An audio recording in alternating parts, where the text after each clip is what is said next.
Fantastic. Hi, everyone, and welcome back. And huge thanks to those who have stayed with us throughout the 3 days. I see multiple names that I've seen almost in all of the sessions. It really is heartening to see all the hard work that the team has put into this that has generated interest. We have had a huge amount of interest in this. The numbers speak for themselves. I'll share a few of them, but first, I just wanted to say thank you for staying with us and being the encouragement for us to continue doing this work year after year. As I mentioned in the opening, this is the 10th year of the Alliance, the community that we have all created together. It has grown quite significantly since the start. Some of you may remember that we started the Alliance in 2016 with about 30 members to the point of now being over 370 organizations being members of the Alliance, primarily local and national organizations, which makes us very proud and excited to continue this work. If you can go to the next slide. So just sharing a little bit about what numbers tell us. We had we don't have all the data for the third day or the entirety of the 3 days, but for example, in that blue box, you see that we on the first day we had 586 unique participants. That means people who came into different sessions, but we didn't double count. Second day, we had 460. These are really impressive numbers. The opening session, which had the highest participation, had 270 participants in one session. So we have gone through 13 different kind of priorly defined sessions, plus the two sessions that were for open space, which actually got really good marks from all of you. We were very happy to see that open space, which was a new thing that we tried, generated interest and people were happy with the design of it. We had 32 different organizations participate as speakers. And so far, the average participation per session has been 138 individuals joining the sessions, which is really, again, exciting. If you can go to the next slide. I just wanted to put the thanking of and appreciating those that have been part of making this happen at the beginning before we go into some of the content, because it's easy when we run over, we forget to thank those that actually made this whole thing work, and without whom we would not be able to all enjoy the discussions that we had. So I will not go into specific names, except a couple that I'll mention. But generally, the Secretariat and the annual meeting task team that came together, Secretariat since almost 6-7 months ago, but the annual meeting task team also for several months, helped us shape the sessions and the agenda. Many facilitators from many different organizations. I was trying to calculate in my head, I think probably somewhere around 20 organizations have contributed to making this work outside of the speakers, in terms of those that helped shape the agenda and also kind of contribute as facilitators and others.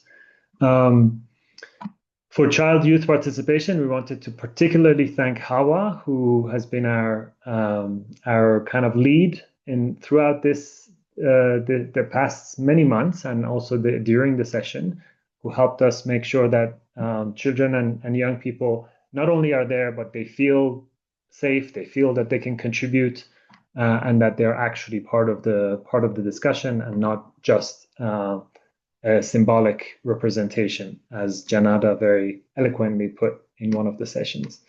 Interpreters, we had a number of interpreters who have helped us ensure broader participation and reach in several languages.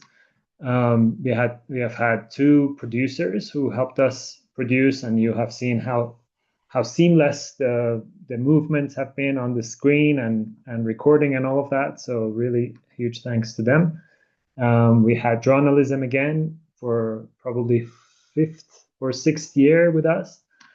And then, of course, our beloved donors who have made this possible, Education Cannot Wait, Government of Norway, and Government of Canada. But the one person that I wanted to specifically name is Pedro, who has been the lead of organizing the annual meeting. He's probably, in terms of age, but also in terms of being with the Alliance, is one of the youngest, but he really has stepped up and done an amazing job. So if you can do a virtual round of applause for Pedro, particularly, but everyone else in the Secretariat and beyond have also done a great job in bringing this together. So I'm just going to quickly run through the 3 days that we had together. If you can go to the next slide. On day one, we had a number of really interesting, in addition to the opening, where we set the scene, we had a number of really interesting strategic sessions, followed by a particular session in Spanish, which was also very interesting. If you can go to the next slide. So you will see some of the journalism drawings. So in setting the scene, we had a number of colleagues come in, present the realities of the field, and then others reflecting on it. You can go to the next slide. Then we actually, the one after, just for the sake of time, I'm not going to go into too much detail on these. Then we had a session on what we call the silos to synergies, really focusing on child-centered ecosystems, where we brought together a number of colleagues from different areas of specializations that are all linked to child protection somehow. Really interesting conversations came out of that session. If you can go to the next slide.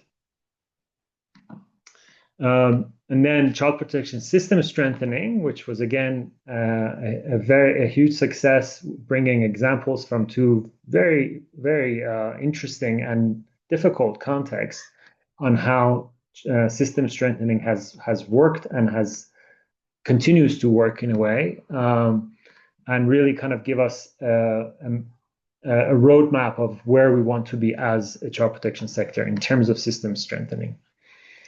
Then we had the Spanish session after that, which I don't have a slide for here, but we can go to day two. So day two again started early for many of you, but we again saw really a lot of interest and a lot of participation. We talked about accountability to children. We can move forward. The open space, the two or three different sessions of open space where you all got to design the agenda and bring the items that you wanted to discuss. You can see some of the items that were discussed. I joined a few of the sessions that you had designed, and I really enjoyed the conversations. There were some really serious and deep conversations. If you can go to the next slide. Then we ended the day two, with a presentation of the work of the technical groups of the Alliance. Several of the groups were present, and many of you joined the breakout rooms where you discussed the work of the working groups. And we hope that those who are not already members of these groups can join and help us make it even a more vibrant community. We go to the next slide. So day three, which was today, again, we had some very interesting discussions, starting from integrating and localizing and sustaining quality in MHPSS, where I found it to be a really profound session. If you go to the next slide, please. And today I kind of started really seeing some of the themes coming up over and over again, and it really started clicking in my mind of some of the threads that have been created. Again, that's my own analysis, so I won't go into details of it, but it was very interesting to start seeing the coming together of the discussions and the connectedness and the relatedness of all of it. If you can go to the next slide. Then, maybe the nenext one. Then again, for example, the following session on how resources are allocated, again, went back to the topic of the colonial kind of approach that still is with us in our sector, which related to the earlier conversation. Anyway, not to bore you too much, you all have been part of it, and hopefully we'll have all of these drawings from the sessions to go through. You may have your own notes. Also, all the recordings for those sessions that were recorded, which is majority of the sessions, will be available on YouTube, our YouTube channel, for all of you to look at. Now, since we have all gone through all of this, we wanted to invite three of our colleagues who are also the representatives of three organizations who are the co-leads of the Alliance and members of the executive committee of the Alliance. So from UNICEF, we have Laurent Chapuis. From Child Guardians of Syria, we have Alaa Zaza. And from International Rescue Committee, we have Yvonne Agengo, who will help us kind of start making sense of some of the discussions we heard, just as a starting point for further reflections as we go through the year until we meet another year. So first, I would like to invite Alaa to come in and share some reflections with us. Thank you, Hani. And congratulations, everyone, on being part of this amazing annual meeting. Hani, I really enjoyed the drawings, like that summary of what happened. It's the first time I can see discourse, which is a very complex concept, captured in drawings. Like, this is what people think and so on. So in day one, if you remember, I told you, I encourage you to share and participate because your voice matter. And I'm going to share with you a hint. At the leadership of the Alliance, we want you to continue to share your opinion and push forward your agenda. And there is an upcoming yearly strategy, and this is the right place to influence if you want to see some of your ideas being reflected in action that will impact a lot of actors.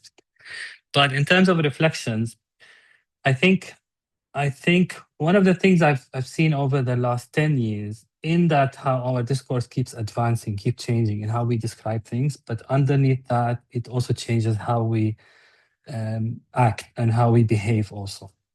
So, for example, if I want to reflect on localization, which is a topic that is dear to my heart, and that's exactly why I joined the Alliance. I think my organization was one of the first national organizations that joined in 2016.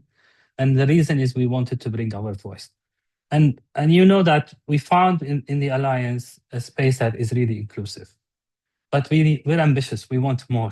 As local entities, as national entities, I think we're beyond now the demand of a mechanical kind of participation of local NGOs. And we want to see a bigger shift from colonization, a bigger shift from decisions that are already made and come to a country and you try to fit the problem with your solution, that kind of attitude. So I'll share with you three reflections from the sessions that really came out clearly in the past 2 days.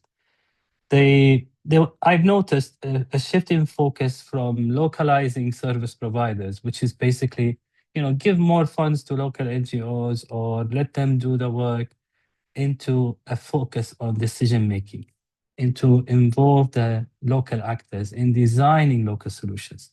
So I think the word local solutions is going to be, the next thing we push for in our agenda in the upcoming years, that we want the solutions to child protection systems to be designed locally and to be led locally. The other shift is on while making decisions, instead of trying to find the right solution that could work for this particular context, try to find solutions that already exist locally and scale them or make them better or sustain them. Solutions that are already owned by society and government. And here the sense I got from the conversation is that it's not really about, the solution would work if you understand the context, because anyone can explain the context for you. I think it's about legitimacy. It's about, we call it sometimes ownership. It's about when people feel like it's their problem and they take action rather than you trying to take the action on their behalf. And the third shift I heard from the discussion and I want to share today is the shift from focusing when we talk about localization from internal practices within an organization, like a checklist that an organization should do to get funding, or into a systems change, into how you think about your needs assessment, how you think about your design, how you think about implementation. It requires a systemic change.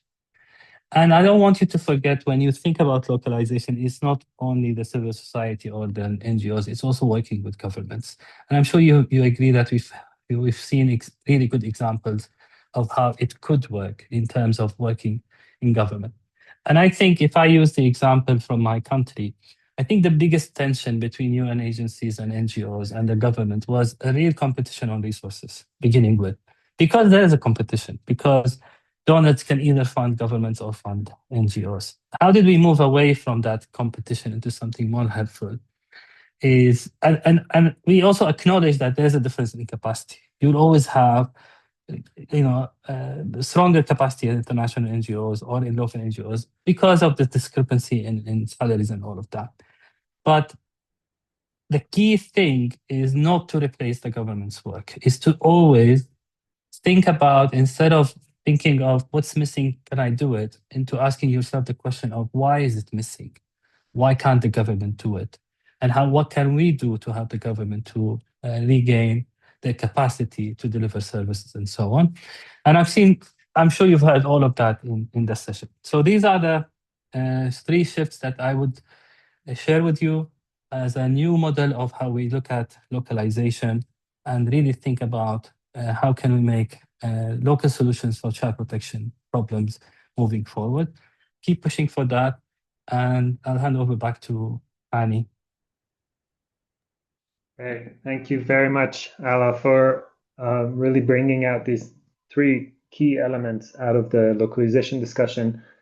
It was definitely localization or local solutions was really one of those things that I saw coming up over and over and over again. And it was very interesting to, as you pointed out, to see how from 7 years ago, when we kind of were starting to really think deeply about localization, as you pointed out, the discourse has shifted to a different place, which shows that we have made progress, even though we may not be where we want to be. The fact that the discourse is shifting shows that there is maturing of this discourse taking place. So thank you for that. With that, I would like to invite Yvonne Agengo to share some reflections with us. Thank you, Hani. I hope you can hear me well. Great. So it's really been a great 3 days to hear from practitioners, from advocates, from young people, community leaders, and policymakers across the globe. And the voices at this meeting, I think, have really painted a rich and honest picture of where we stand as a sector. And I just want to start by saying that the annual meeting continues to bring us together, 10th annual meeting. Congratulations.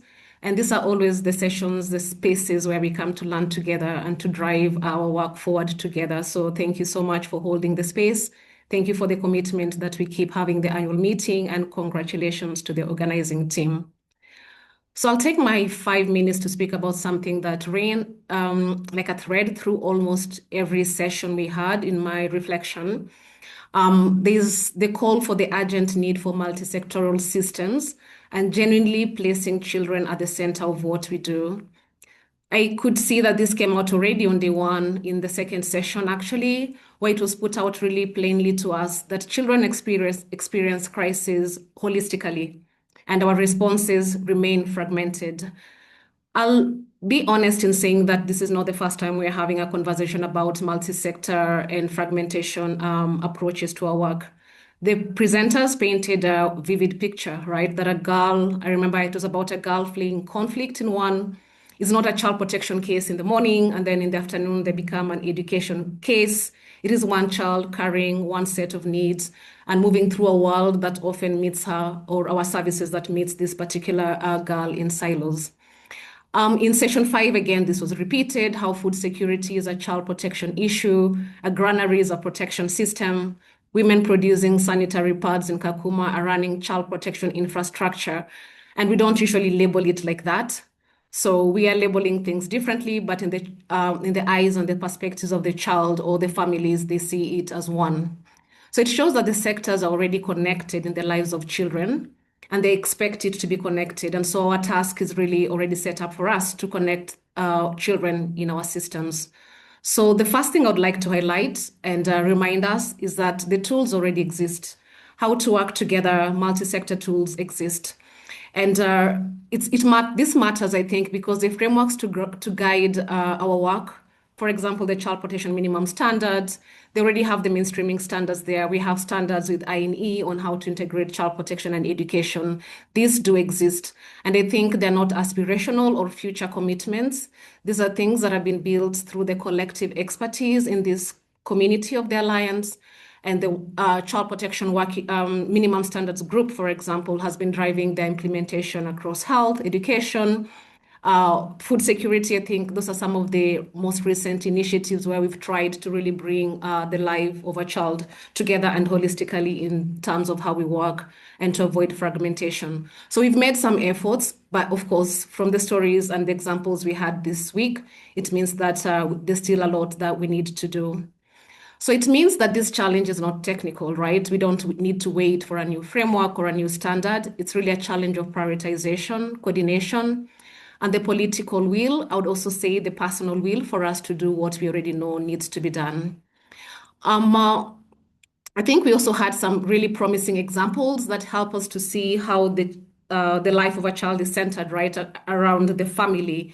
So the examples of the Growing Strong Together program in Yemen, the National Positive Parenting Program in Kakuma, they are already proof that we are organizing support to a child around the family and caregivers. And when we do that, we see the results that follow in terms of the outcomes that we see in the lives of the child.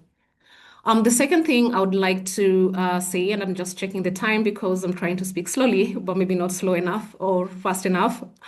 The second thing I would like to highlight is what young people and children are telling us. So I would like to spotlight Fatima from Nigeria in session 7, telling us that participation is not just about bringing children to the room. It's about respecting the dignity of children. And so if we are serious about placing the child at the center of multi-sectoral systems, then we need to be co-designing these systems with them, not only looking at children as case studies. Having said all this, what do we carry forward? We're leaving this meeting in a moment of significant pressure, and Alaa has mentioned how funding competition is there. It's real, it's shrinking. Systems are under stress. With the funding cuts, we've lost quite a number of staff and reduced a significant number of services for children. But even with that, I'm hopeful that our personal commitment to do what we know is right in the framework that we've already designed and know work is going to move us forward. And we've seen community members also showing up without incentive because they believe in what they're doing. I would like to balance that last statement by also saying that much as we recognize community workers showing up without incentive, I think it's also important that we don't promote unpaid work because it's easier, right? Because we are moving towards localization, yet there needs to be a balance where we're recognizing work that is being done to drive the system forward and also the compensation that needs to go with this. I've seen a sector that knows with increasing clarity what works and is willing to say so and do so. So let's live here, not just inspired, but commitment, being committed to break the silos and actually do what we know we need to do better, which is not fragmenting the lives of children. And I know we can do it. So I live here also with my own personal commitment to do that. Thank you. Amazing. Thank you so much, Yvonne. Really, really strong points. And again, another one of those points that just kept coming up as you very eloquently put it and connected the dots across many different sessions, this issue of bringing the sectors closer to each other and placing the child at the center. And interestingly, we have had this conversation before with Alaa and others of how local actors and community actors are best placed to bring these silos together because their reality is the same reality as the realities of children. They don't live and breathe in the world of sectors. They live and breathe in the world of children and families, which is a connected world. So that really these two interventions already are very much connected with each other. With that, I would like to invite Laurent to help us wrap up this segment. Thank you, Hani. Thank you, colleagues. And indeed, well done to the entire team behind the annual meeting, but also well done to all the colleagues in the field, delivering on child protection, and colleagues in the different working groups and task force that constitute the alliance. I think important for us to remember the alliance is not just the annual meeting, and there is hard work ongoing throughout the year at multiple levels. So, colleagues, before we close today, I was asked whether I could say a few words on one of the very important sessions I believe we had on system strengthening, and both Alaa and Yvonne made comments on the importance of this issue. I think on day one we heard really interesting experience shared on Syria and Gaza, demonstrating that even in the most acute situations during a live conflict, such as the one in Gaza, it is possible to design your programs in such a way that, first of all, it reflects the national actors in place in the country, but it also contributes in the longer term in building a stronger national system. And we had examples shared around the work done with the very large number of unaccompanied and separated children in the strip. On Syria, the example was slightly different, given the change in regime and the opportunities that has generated for the sector to work on governance, on workforce development, on financing, and strengthening the accountability of national stakeholders in child protection. I believe one of the lessons is to make sure that we debunk this myth that humanitarian action and system strengthening are two separate issues. We have ample evidence showing that, again, we can start from the onset of a response. Responding to an emergency, investing in a continuum of services, of course, but right from the start, looking at how to make that sustainable and how to liaise and reach out national players, whether we are talking about government players at central level, at subnational level, but also the community-based structures that are present in any country where we intervene. Maybe this is another point we need to remind ourselves. Another way, in addition to what Yvonne walked us through, one way to move from silos to synergies is to look at how we could ensure that our interventions mirror more closely existing structures at country level, whether at central level or whether at national level, whether engaging with technical line ministries and or engaging with community-based organizations. We've seen how sustainable systems require government leadership and coordination, a very strong social service workforce, and Yvonne just made a very important point.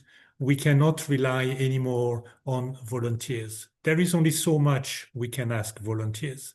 Volunteers are playing a very important role, especially when it comes to harmful practices, raising awareness, but there are limits to what we can ask a volunteer workforce. And this is why it is so important for us in the humanitarian setting as well to look at what kind of social service workforce we can invest in how we can use some of the tools that already exist around costing, around financing, so that we can have evidence-based advocacy, not only vis-à-vis the national players, your ministries of finance, but also vis-à-vis the donors, demonstrating the importance of investing in this cadre of professionals if we truly want to prevent and respond to child protection issues. Community-based mechanisms were mentioned a couple of times. Data and evidence systems are key building blocks of national systems. And I just mentioned the long-term financing approaches. It is true that the current funding cuts have hit our sector badly, but we might look at it in a more positive way, ensuring that this realization that funds are not forever and will continue to be limited, to make sure that we invest in programs, in approaches, in mechanisms that are sustainable in the longer run. Last message, system strengthening cannot wait until a crisis ends and need to be thought about right from the start. On that particular issue, I want to flag a piece of work initiated by the Alliance. I'm sure it would be mentioned as we conclude, where the Alliance is going to look at how we can be more systematic in ensuring that approach, a system strengthening approach, is adopted from the start, and how we can all be guided by this reflection piece. Thank you. Over to you, Hani. Great. Thank you very much, Laurent. I think you already mentioned multiple connections with the other two interventions, so I won't repeat those, but really thanks for bringing a third very important element that, again, was a thread running through all of the sessions.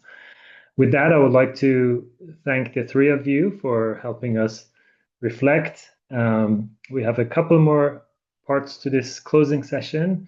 I'll hand over to Elspeth to walk us through a couple of them, and then I'll come back. Thank you.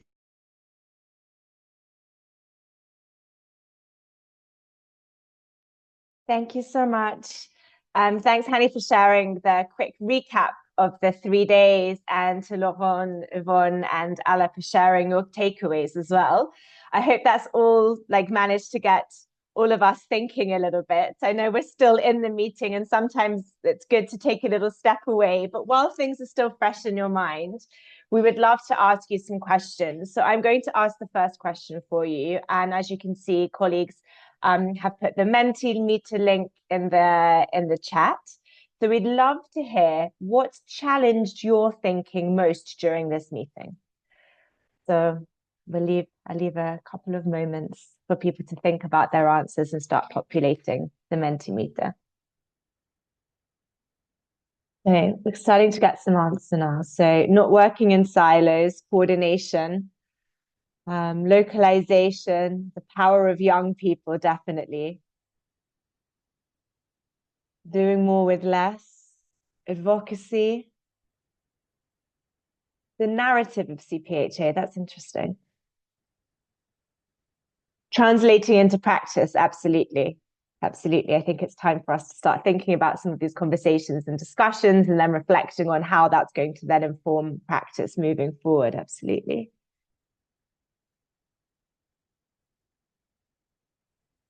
Competition versus collaboration. Definitely, that's come up quite a few times.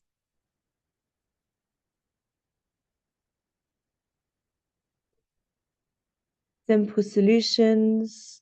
And less time for questions. Potentially that's related to the meeting itself. So thank you for that feedback. That is very well noted. And I think there will obviously be more opportunities to also share feedback about the meeting and the structure as well. So thank you. Synergy, fragmentation of interventions. Okay, fantastic. Thank you very much. The Menti will be open, so keep them going. And we actually have another couple of questions for you before we close the session out as well. And if we can move to the next, if you could put the slides back up, please. I would just like to take a couple of moments to share with you all a couple of updates from the Alliance. So just would like to take this moment to flag a few key flagship initiatives, topics for the Alliance over the next year. And actually very relevant, of course, to a lot of the discussions in this meeting. So the first one, and actually Laurent has already mentioned this, so thank you for flagging this. But we will indeed be we're working now around child protection system strengthening in humanitarian contexts. And the next step for this piece of work will be to develop a guidance note through a very consultative process. And we hope it's going to be extremely practical and include also a measurement framework adapted for humanitarian contexts. And actually reflecting on all of this meeting and the discussions, I really hope this is really planting the seed of a lot more work to move forward in this a really important area, and to support not only from a technical and practical perspective, but also I hope we're able to encourage those investments as well into child protection system strengthening approaches. The second, and many of you may have heard about this, is a new project we have around humanitarian diplomacy for child protection outcomes. And this actually came out of our current strategic brief as a kind of new area to look into. So it's kind of taking into consideration the fact that there's decreased funding.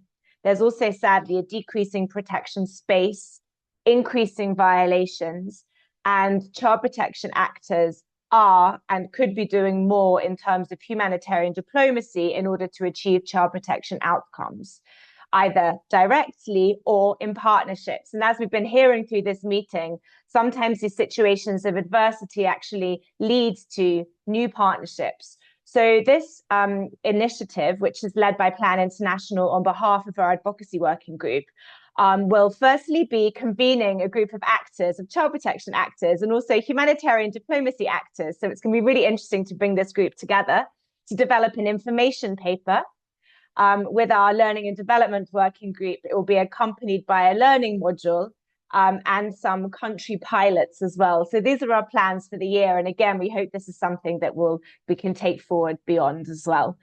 Thirdly, and this is very relevant to the previous session we have, there's going to be a revision of the Alternative Care and Emergencies Toolkit. I believe the current version was developed over a decade ago, I want to say. So it's really time for this to be updated with all the great learning and kind of advancements in that area over the last decade and possibly a bit more. So we're really excited to work with the Better Care Network to update this important toolkit, and also we worryingly heard the kind of deprioritization of this area, and even in some cases a push towards residential care options. So it's actually interesting to see if we can shed an important spotlight on this work as well. Localizing our technical offer. So this is something that we've been developing and actually sharing with our sister network, the Interagency Network for Education and Emergencies, who are doing something similar, but we're kind of sharing our various journeys on this. So again, in times of adversity, it also gives us the opportunity to challenge some of our ways of working.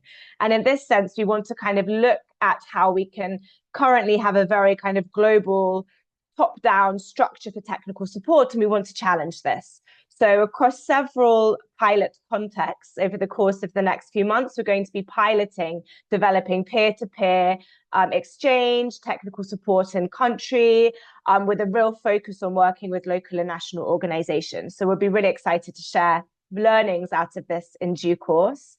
And last, but definitely not least, developing the next alliance strategy. So I'm sure many of you know that for the last couple of years, we've actually been guided by what we call our strategic brief, which is an emergency stopgap strategy, which we developed to respond to the very rapidly changing needs, the acute funding crisis, the changes in the system, etc., that the sector's facing. This has been extended to the end of the year, and we will be using the last quarter of 2026 to work with all of you, and Hani's going to provide a bit more detail around this, to develop our next strategy. So that's a kind of one of the key processes that will be happening in the Alliance and with you all, because you're all part of the Alliance. So I'll stop there and I will hand over the floor back to Hani. Thank you. Amazing. Thank you so much, Elspeth, for flagging these. As Laurent mentioned, there's a lot happening on a daily basis in the Alliance, and this is just a snapshot of a few of the pieces of work that are going on. A lot more is happening and has been happening. It's just you probably heard some of it during the last session of yesterday. But if you want to know more, please join us and be part of it, because as Elspeth said, this is you, and we want it to be you. We want this to be the community. So just a couple more words on the strategy. We are going to will be one of our big priorities after the annual meeting. So the team has been consumed with the annual meeting. We'll start the process right after the annual meeting, and there will be multiple opportunities for input from all of you guys and consultations.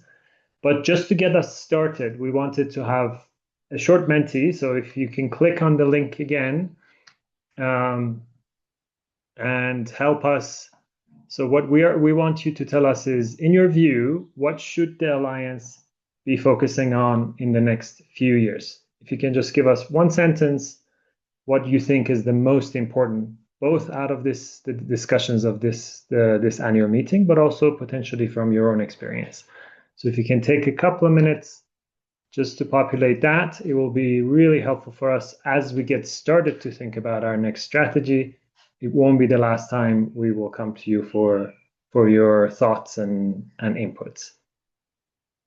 So please click on the link and start telling us what you think.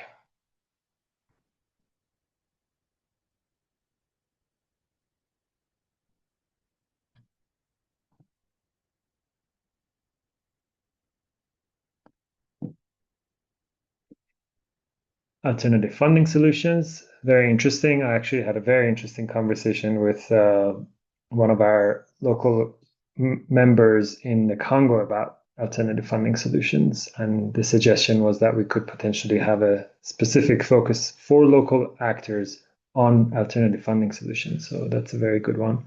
Humanitarian diplomacy, advocacy for funding, family strengthening, changing practices and innovations, localization and helping community-based fund to find funding, bringing CP actors to jointly develop evidence for advocacy. Advocacy again, many advocacy, which I'm glad we had the session today on advocacy, which was a really, really interesting session. I really enjoyed it. Practical tools for localizing child protection advocacy, testing. Great, disseminating CP knowledge and skills, which is one of our core works. Mediating the link between donors and organizations. Community-based mechanisms for child protection. Great. So I won't take more of your time. Please continue putting these thoughts in there. It will be really helpful for us as we start thinking about our strategy, but we won't stay on this for much longer, because we want to invite Gunvor Knag, Fylkesnes, if I said it correctly, but I know her as Gunvor, National Director of Plan International Norway, to help us close the session. There will be one small Menti at the end that Gunvor will introduce to you, but I won't be coming on again. So thank you very much. I really appreciate your participation, and over to you, Gunvor. Thank you, Hani, and thank you also for trying to pronounce my name. It's a difficult one. So, dear colleagues, friends, and partners, it's a real honor for me to join the closing of this annual meeting of the Alliance. I know I'm joining at the very end of 3 days where we had really important and difficult conversations, and I'm really grateful for the opportunity to offer a few reflections. And let me just start with the obvious. This is a very difficult moment in time. We know that the number of children affected by humanitarian crisis continues to rise. Children are being displaced, separated from families, recruited, married too early, and denied education, increasingly exposed to violence, and often without the protection systems they urgently need. But at the same time, also, the humanitarian system itself, as we've heard these days, is under enormous pressure. Funding is being cut. You can all feel that. Programs are being closed, staff are being reduced, and local actors and we are asked to do more with less. And we see that the anti-rights movement and the anti-gender movement is on the rise, has been for decades now, and in too many places, international humanitarian law and children's rights, and especially girls' rights, are being disregarded with devastating consequences. So yes, this is a moment of crisis, but it's also a moment of choice and opportunity. We can allow child protection to be pushed to the margins, treated as relative important, but not quite life-saving enough. Or we can insist on something different. We can insist that child protection is not optional. It is not secondary. And it's not an add-on to a humanitarian response. It should be at the heart of humanitarian action. And for us to achieve this, now in time, advocacy and engaging in the humanitarian diplomacy space is maybe more important than ever. So I'm really happy that this is one of the flagship topics of the Alliance. I believe this is super important in the time to come. So let me just give you a few reflections on that I hope that hopefully will resonate with you, and I know my colleagues have been touching upon them. So I'll be very brief, but 5 reflections from my side. First, we must move leadership closer to children, families, and communities. Alaa really summarized this well, I think.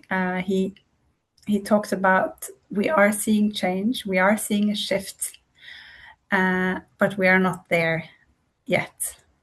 And if we're really serious about localization, we must move not only the responsibility, but the power, resources, the decisions, the design, and the leadership to local and national actors. And secondly, we must strengthen child protection systems, even in emergencies. Laurent really summarized this well through your discussions. The fact that we need to debunk that humanitarian interventions and systems are not 2 separate things. System strengthening is not a luxury for more stable times. It is part of how we sustain protection during crisis. And third, we must work across sectors. No single sector can meet children's needs alone, and we know this. But still, the responses, they remain fragmented, as Yvonne said. And it's so important that child protection must be connected across sectors. And for that, we must build stronger ecosystems of support around the children. And as we've heard, the tools are already there. And we've heard also the best practices. So now let's do it. Fourth is that we need to keep innovating, but with purpose. Innovation is not only technology, but it's about courage and adaptation, incremental development, and it's finding ways to maintain services when funding disappears and support caregivers when systems are overwhelmed, and protect children when the usual tools are no longer enough. And I believe the past year in particular, we've seen so many innovations, and we know that in crisis, we tend to innovate faster. And let's use that moment that we're in now. And last but not least, meaningful youth participation must be part of this. And during this meeting, you've heard from young people actively shaping the discussions. And you've also heard the report Put Us at the Center that was done by Plan, NRC, and Save the Children, reminding us that the clear message from children and youth, they say they must be involved through co-creation and co-design and not least co-implementation. Their perspectives and solutions should be shape our decisions and actions. And we know children affected by crisis, they're asking us something quite simple, and that is not look away, not lower your ambitions for us. Stand alongside with us, even when circumstances are difficult. So for Plan International being part of this alliance, it is deeply important for us. Plan was a founding member, and we are also proud to now be co-hosting it alongside with UNICEF. We see the alliance as something unique, a space with all these different actors can come together around the shared commitment to children's protection.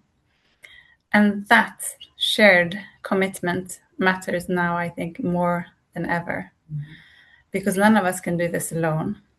And we are in a crisis, but together, this community, I believe, has the power to set standards, generate evidence, support frontline practices, and to collectively advocate to keep child protection at the center when the system is under pressure.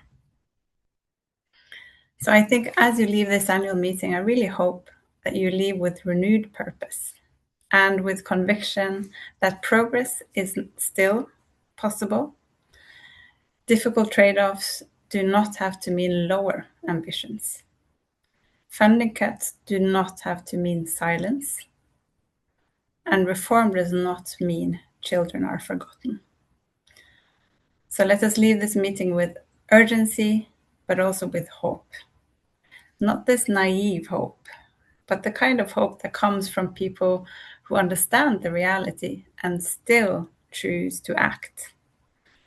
So I really want to thank you all for your commitment, your courage, and your work, and for continuing to stand with children wherever they are and whatever the circumstances. So with that hope in mind, I really want you to join now with the last Menti question, and that is, what gives you hope?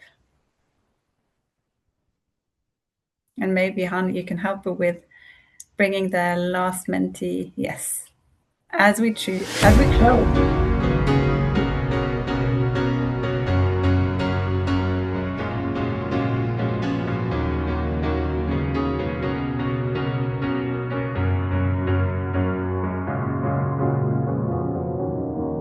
Cause you're a sky full of stars. I'm gonna give you my heart. Cause you're a sky full of stars.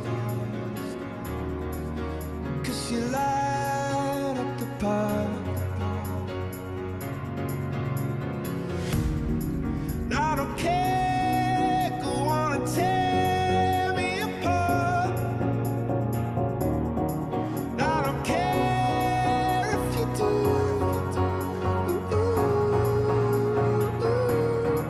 Cause in the sky full of stars, I think I saw you.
you so much, everyone.